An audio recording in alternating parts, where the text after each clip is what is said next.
अभिवादन। आज हम समय में बहुत पीछे जा रहे हैं, लगभग 5000 साल पहले। जी हाँ। जहां भारत की जमीन पर एक अद्भुत सभ्यता थी, हड़प्पा सभ्यता, या जिसे सिंधु घाटी सभ्यता भी कहते हैं। हाँ, सिंधु घाटी सभ्यता। हमारे पास जो जानकारी है वो इसके कई पहलू खोलती है। बिल्कुल। हमारा मकसद सिर्फ फैक्ट्स बताना नहीं है, बिल्कुल, बल्कि समझना है कि ये सभ्यता थी क्या, कैसे शहर बनाए, समाज कैसा था, व्यापार, और फिर खत्म कैसे हो गई। सही कहा। ये सोचना ही बड़ा रोमांचक है कि ये दुनिया की शुरुआती शहरी संस्कृतियों में से थी, मिस्र और मेसोपोटामिया के समय की। बिल्कुल। और ये जानना भी जरूरी है कि इसका जो फैलाव था वो उन दोनों जानी मानी सभ्यताओं मिस्र और मेसोपोटामिया से कहीं ज्यादा बड़ा था। अच्छा जी, ये मोटे तौर पर 3300 ईसा पूर्व से 1750 ईसा पूर्व तक चली और भारत की सबसे पुरानी शहरी संस्कृति यही मानी जाती है। जब 1920 के दशक में इसकी खोज हुई तो भारतीय इतिहास की समझ ही बदल गई। पता चला कि यहाँ शहरी जीवन हजारों साल पहले से था। हाँ, तो स्रोत बताते हैं कि कहानी शुरू हुई 1921 में हड़प्पा से। जी, जो अब पाकिस्तान में है। और फिर 1922 में मोहनजोदड़ो। और क्योंकि शुरू में ज्यादातर शहर सिंधु नदी के पास मिले, हाँ, सिंधु और उसकी सहायक नदियों के किनारे, इसीलिए इसे सिंधु घाटी सभ्यता कहा गया। और इन खोजों का महत्व सिर्फ ये नहीं था कि कुछ पुराना मिल गया, बल्कि इसने ये साबित किया कि प्राचीन भारत सिर्फ गांवों या कबीलों का देश नहीं था। यहाँ एक बहुत ही व्यवस्थित योजना से बसाया गया शहरी जीवन था, बहुत पहले। सही। और ये फैला कहाँ तक था, इसका विस्तार? अरे, विस्तार तो बहुत ही बड़ा था। हाँ। उत्तर में आप देखिए जम्मू में मांडा तक। अच्छा। दक्षिण में महाराष्ट्र में दायमाबाद। महाराष्ट्र तक? जी। और पश्चिम में बलूचिस्तान के तट से लेकर पूरब में मेरठ के पास आलमगीरपुर तक। बाप रे, कितना बड़ा इलाका हो गया ये। अंदाजा है कि करीब 13 लाख वर्ग किलोमीटर। 13 लाख? हाँ जी। मिस्र और मेसोपोटामिया को मिला दें तो भी उनसे बड़ा इलाका था ये। कमाल है। और मुख्य शहर हड़प्पा, मोहनजोदड़ो, धोलावीरा, कालीबंगन, लोथल, राखीगढ़ी कई महत्वपूर्ण केंद्र थे। यहाँ एक सवाल दिमाग में आता है। बिल्कुल, कि इतने बड़े इलाके में इतनी समानता कैसे थी। हाँ, वही। ईंटों का साइज एक जैसा, शहरों की बनावट मिलती जुलती, वजन और माप के बाट भी मानकीकृत। तो ये सवाल उठता है कि क्या कोई एक सेंट्रल अथॉरिटी थी, कोई राजा या शासक वर्ग, या फिर अलग अलग शहर आपस में जुड़े हुए थे, व्यापार से, संस्कृति से? जी, और उन्होंने मिलके ये मानक अपनाए। ये समन्वय कैसे हुआ, ये अब भी पूरी तरह साफ नहीं है, शोध चल रहा है इस पर। लेकिन ये जो योजना वाली बात है वो तो कमाल की है, इनकी शहरी योजना। हाँ, वो तो इस सभ्यता की पहचान है। स्रोत बताते हैं कि सड़कें एकदम सीधी, एक दूसरे को समकोण पर काटती हुई, जैसे आज का ग्रिड प्लान। सोचिए, आज से 5000 साल पहले, है ना? और घर पक्की ईंटों के। जी। कई तो 2 मंजिला भी। जी। और ये बात तो मुझे सबसे ज्यादा हैरान करती है, लगभग हर घर में अपना बाथरूम और टॉयलेट। बिल्कुल। और वो सब ढकी हुई नालियों के एक नेटवर्क से जुड़े थे। कमाल की जल निकासी व्यवस्था। ये सिर्फ इंजीनियरिंग नहीं थी, ये दिखाता है कि वो समाज सफाई को कितना महत्व देता था। हाँ, सार्वजनिक स्वास्थ्य। जी। और वो जो मोहनजोदड़ो का विशाल स्नानागार है, हाँ, ग्रेट बात। वो शायद दुनिया का सबसे पुराना पब्लिक स्विमिंग पूल जैसा कुछ है। अब वो सिर्फ नहाने के लिए था या उसका कोई धार्मिक महत्व था, कोई अनुष्ठान होते थे वहां? ये सब पहेलियां हैं। जी। लेकिन ये सब उनके एक व्यवस्थित और शायद वैज्ञानिक नजरिए की तरफ इशारा करते हैं। सही। अच्छा, आर्थिक जीवन कैसा था, काम धंधा, खेती बाड़ी? देखिए, आर्थिक रूप से भी ये लोग काफी उन्नत थे।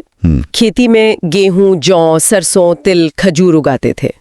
और हाँ, कपास का जिक्र बार बार आता है। जी, क्योंकि ये बहुत महत्वपूर्ण है। माना जाता है कि दुनिया में सबसे पहले कपास शायद यहीं उगाया गया। अच्छा, इसका मतलब कपड़ा उद्योग काफी अहम रहा होगा। बिल्कुल। ये सिर्फ पहनने के लिए नहीं, शायद व्यापार के लिए भी बहुत बड़ी चीज थी। हो सकता है हड़प्पा सभ्यता अपने समय की एक बड़ी टेक्सटाइल पावर रही हो। और पशुपालन? बैल, भैंस, भेड़, बकरी, सुअर, कुत्ते, ये सब आम थे। मोहड़ों पर हाथी, गेंडे जैसे जानवर भी दिखते हैं। अच्छा। और उद्योग, क्राफ्ट्स? धातु का काम जानते थे, खासकर तांबा और कांसा। मिट्टी के बर्तन तो बनाते ही थे, बहुत सुंदर। मनके बनाने का काम बहुत होता था, मूर्तियां भी बनाते थे। और व्यापार, शहरों के बीच या बाहर भी? दोनों तरह का। शहरों के बीच तो होता ही था, लेकिन दूर दराज के इलाकों से भी। सबसे खास है मेसोपोटामिया के साथ व्यापार। मेसोपोटामिया मतलब आज का इराक? जी हाँ, समुद्री रास्ते से व्यापार होता था। लोथल जो गुजरात में है वो एक बड़ा बंदरगाह शहर माना जाता है। वहां हड़प्पा की मोहरें मिली है ना मेसोपोटामिया में? जी, यही सबूत है उनके फैले हुए व्यापार नेटवर्क का, उनकी समुद्री जानकारी का भी। लोथल में डॉकयार्ड जैसी संरचना मिली है, कुछ मोहरों पर नावों के चित्र भी हैं। और ये जो मन के औजार या मोहरें मिली हैं वो सिर्फ जरूरत की चीजें नहीं लगती, उनमें कला भी है। बिल्कुल, बहुत अच्छा शिल्प कौशल था उनका, बारीक काम दिखता है। अच्छा, अब आते हैं सामाजिक जीवन पर। कैसा था उनका रहन सहन? स्रोत बताते हैं कि जीवन शायद सादा था लेकिन व्यवस्थित, और साफ सफाई का बहुत ध्यान रखा जाता था। हाँ, वो तो उनकी नालियों से ही पता चलता है। जी, खाने में अनाज, फल, सब्जियां, दूध, मांस, मछली सब शामिल था। और गहने? गहने पहनने का शौक था, और दिलचस्प बात ये कि सिर्फ महिलाओं को नहीं, पुरुषों को भी। अच्छा, क्या पहनते थे? हार, बाजूबंद, कंगन, ऐसी चीजें दोनों पहनते थे। ज्यादातर सूती कपड़े होते थे जो कपास से जुड़ता है। बिल्कुल। और एक बात और लगती है कि शायद समाज में स्त्रियों का स्थान महत्वपूर्ण था। ये कैसे पता चलता है? एक तो खुदाई में मातृ देवी की टेराकोटा मूर्तियां बहुत मिली हैं। हाँ, मदर गॉडेस? जी, तो हो सकता है कि स्त्री शक्ति या उर्वरता की देवी के रूप में उनकी पूजा होती हो, जो समाज में उनके महत्व को दिखाता है। अच्छा, तो धार्मिक जीवन में मातृ देवी की पूजा तो थी ही, और क्या मिला है? एक बहुत मशहूर मोहर मिली है। उस पर एक देवता हैं जिनके 3 मुख हैं, सिर पर सींग जैसा मुकुट है और वो योग मुद्रा में बैठे हैं। उनके चारों ओर जानवर हैं। हाँ, इसे पशुपति सील कहते हैं, है ना? कुछ लोग मानते हैं कि ये शिव का शुरुआती रूप है। जी, ये एक व्याख्या है। पशुपति मतलब पशुओं का स्वामी। इसके अलावा पेड़ों की पूजा के भी संकेत हैं, खासकर पीपल की पूजा तो आज भी होती है। जी, और कुछ जानवरों की भी पूजा होती थी, जैसे कुबड़ वाला बैल, गेंडा, बाघ। कुछ जगहों पर अग्निवेदी जैसी संरचनाएं मिली हैं, तो शायद अग्नि पूजा भी होती थी। ये दिलचस्प है कि इनमें से कुछ चीजें जैसे पशुपति, पीपल, बैल बाद में हिंदू धर्म में भी दिखती हैं।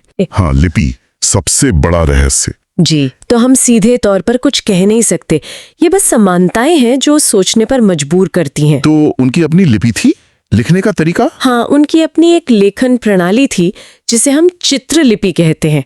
मतलब चित्रों या संकेतों का इस्तेमाल होता था। कैसे संकेत? मछली, पक्षी, इंसान जैसी आकृतियां, कुछ ज्यामितीय निशान, ऐसे करीब 400 अलग अलग चिन्ह मिले हैं। और ये कहाँ मिलते हैं लिखे हुए? ज्यादातर छोटी छोटी मुहरों पर, तांबे की पतली पट्टियों पर, मिट्टी के बर्तनों के टुकड़ों पर। और पढ़ा क्यों नहीं जा सका इसे? कोशिशें तो बहुत हुई हैं, लेकिन अभी तक कोई सर्वमान्य हल नहीं निकल पाया है। ये दाएं से बाएं लिखी जाती थी, ऐसा माना जाता है। सोचिए, अगर ये पढ़ी जाती तो शायद इस सभ्यता के कितने राज खुल जाते। उनके समाज, उनके ज्ञान, उनके इतिहास के बारे में सीधी जानकारी मिलती। ये वाकई एक बहुत बड़ा अनसुलझा सवाल है। कला और शिल्प की बात करें तो वो कांस्य वाली नर्तकी का जिक्र जरूर आता है। हाँ, मोहनजोदड़ो से मिली वो छोटी सी मूर्ति विश्व प्रसिद्ध है। क्या खास है उसमें? उसकी मुद्रा देखिए, उसका आत्मविश्वास। वो लॉस्ट वैक्स तकनीक से बनी है, जो उस समय के हिसाब से काफी उन्नत तकनीक थी। और हड़प्पा से एक पत्थर का धड़ भी मिला है, पुरुष का। जी, उसकी दाढ़ी और शॉल पर जो कारीगरी है वो भी बहुत बारीक है। मिट्टी के बर्तन कैसे थे? ज्यादातर लाल रंग के होते थे और उन पर काले रंग से डिजाइन बने होते थे। पेड़ पौधे, पशु पक्षी, ज्यामितीय पैटर्न, बहुत सुंदर लगते हैं वो। और मोहरें, सील्स? वो तो कमाल की हैं। ज्यादातर सेल खड़ी पत्थर की बनी होती थी, चौकोर या आयताकार। उन पर जानवरों की बहुत सजीव आकृतियां बनी होती थीं। जैसे वो एक सींग वाला जानवर, यूनिकॉर्न जैसा। हाँ, यूनिकॉर्न वाली मोहरें सबसे ज्यादा मिली हैं। इसके अलावा कुबड़ वाला बैल, हाथी, गेंडा, बाघ और ऊपर वो रहस्यमयी लिखावट। इनका इस्तेमाल क्या होता होगा? शायद व्यापार में, पहचान के लिए, या माल पर ठप्पा लगाने के लिए, या शायद किसी तरह का तावीज। पक्का पता नहीं। और खिलौने भी मिले हैं मिट्टी के। हाँ, बैलगाड़ियां, पशु पक्षियों की आकृतियां, सीटियां। इनसे पता चलता है कि बच्चों के खेलने के लिए भी चीजें थीं। अच्छा, प्रशासन कैसा था? कोई राजा था या कैसे चलता था सब कुछ? देखिए, इस पर थोड़ी अलग अलग राय है विद्वानों की। कुछ मानते हैं कि इतने बड़े इलाके में जो एक रूपता दिखती है, ईंटों का साइज, शहरों का नक्शा, बाट माप, वो किसी मजबूत केंद्रीय सत्ता के बिना मुमकिन नहीं। तो शायद कोई राजा या शासक वर्ग रहा होगा। लेकिन कोई महल या राजा की कब्र जैसी चीजें तो नहीं मिली। नहीं, उस तरह के स्पष्ट प्रमाण कम है। इसीलिए कुछ दूसरे विद्वान मानते हैं कि ये शायद अलग अलग शहर राज्यों का एक तरह का संघ था। मतलब हर बड़ा शहर अपना इलाका संभालता था। हाँ, लेकिन वो आपस में व्यापार और संस्कृति से जुड़े थे। हो सकता है व्यापारियों या पुरोहितों का वर्ग शासन चलाता हो। तो मतलब पक्का नहीं है। पक्का नहीं है, लेकिन एक बात तय है कि किसी न किसी तरह का सुसंगठित प्रशासन जरूर था, वरना इतनी व्यवस्था और मानकीकरण संभव नहीं होता। वो संगठन कैसा था, यह भी शोध का विषय है। और फिर अंत लगभग 1750 ईसा पूर्व के आसपास ये सभ्यता खत्म होने लगी। जी, धीरे धीरे इसका पतन होने लगा, शहर खाली होने लगे, बसावट घटने लगी। इसका कारण क्या था? कोई एक वजह पता है? नहीं, कोई एक निश्चित कारण नहीं पता। कई सिद्धांत हैं। स्रोत बताते हैं कि जलवायु परिवर्तन एक बड़ा कारण हो सकता है, जैसे मॉनसून का पैटर्न बदल जाना, सूखा पड़ना, या फिर नदियों का रास्ता बदल लेना। सोचिए, सिंधु नदी या उसकी सहायक नदियां अगर शहर से दूर चली जाएं, तो जीवन मुश्किल हो जाएगा। बिल्कुल।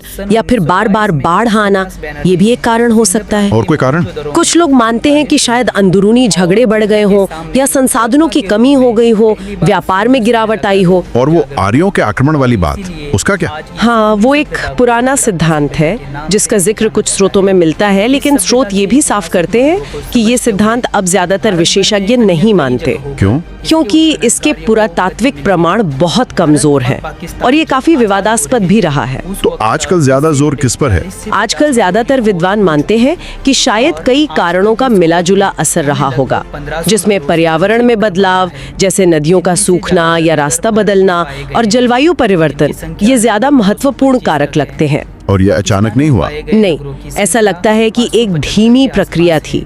शायद 100-200 साल या उससे भी ज्यादा समय लगा होगा, जिसमें शहर धीरे धीरे अपनी पुरानी शान खोते गए। तो आक्रमण वाला सिद्धांत बस एक संभावना है जिसे अब ज्यादा महत्व नहीं दिया जाता। हाँ, उसे इतिहास की चर्चा में जानना जरूरी है, पर मजबूत सबूतों के आधार पर वो मुख्य कारण नहीं लगता। ठीक है, तो अगर हम पूरी बात को समेटें, इस सभ्यता की खास बातें क्या थी? देखिए, सबसे पहले तो ये दुनिया की शुरुआती शहरी सभ्यताओं में से एक थी। जी।